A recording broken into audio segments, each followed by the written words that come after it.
संसद के अंदर और बाहर स्मोक अटैक करने वाले आरोपियों की प्लानिंग सिर्फ संसद में हंगामा करना नहीं थी, इसके पीछे इन लोगों की एक बड़ी योजना थी। ये जानकारी सामने आई जब आरोपियों को रिमांड पर लेकर पूछताछ की गई। इस मामले में पुलिस के हवाले से कई खुलासे हो रहे हैं, जिससे ये पता चला कि इस हंगामे के पीछे असल वजह क्या थी। संसद में हंगामा करने वाले आरोपी इस हंगामे में सुर्खियां बटोरने के बाद एक नई राजनीतिक पार्टी बनाना चाहते थे। ये लोग किसी बड़े प्लेटफॉर्म पर ऐसा काम करना चाह रहे थे जिससे मीडिया का बड़ा कवरेज उनको मिल सके।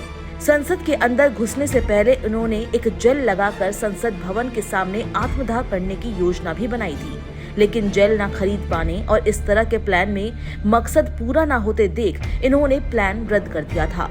इस प्लान को रद्द करने के बाद आरोपियों ने कलर स्मोक क्रैकर से संसद में हंगामा करने का निर्णय लिया। इसकी जानकारी लखनऊ के सागर शर्मा ने पुलिस को दी। इस मामले में सभी आरोपित अलग अलग तरह के बयान दे रही हैं, जिससे पुलिस और केंद्रीय सुरक्षा एजेंसियां 3 दिन बाद भी किसी स्पष्ट नतीजे पर नहीं पहुंच पाई। ये समझने में अभी भी देर लग रही है कि इनका मकसद आखिर था क्या। इससे पहले संसद की सुरक्षा चूक मामले में दिल्ली पुलिस द्वारा दर्ज की गई एफआईआर में कहा गया था कि जिस कलर स्मोक क्रैकर से लोकसभा पूरी तरह से धुआं हो गई थी, उससे सांसदों की जान भी जा सकती थी। दिल्ली पुलिस ने अपनी एफआईआर में कहा कि चीन निर्मित कलर स्मोक क्रैकर छोड़ने से सांसदों की जान जा सकती थी, क्योंकि सभी स्मोक क्रैकर पर चेतावनी लिखी हुई है। जब्त किए गए स्मोक क्रैकर की संख्या 5 बताते हुए एफआईआर में कहा गया है कि सभी पर चेतावनी लिखी है। संसद की सुरक्षा में सेंध लगाने के मामले में आरोपित सागर शर्मा और मनोरंजन कलर स्मोक क्रैकर जूतों में छुपाकर पहुंचे थे।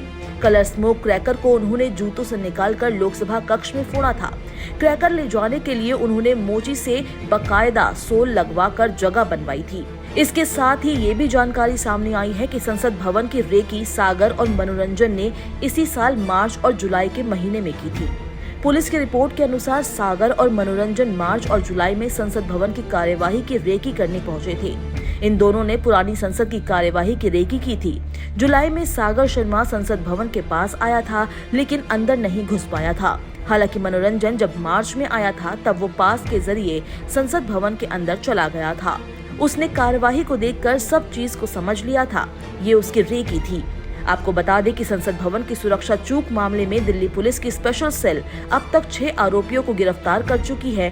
3 को हिरासत में लेकर भी पूछताछ की जा रही है।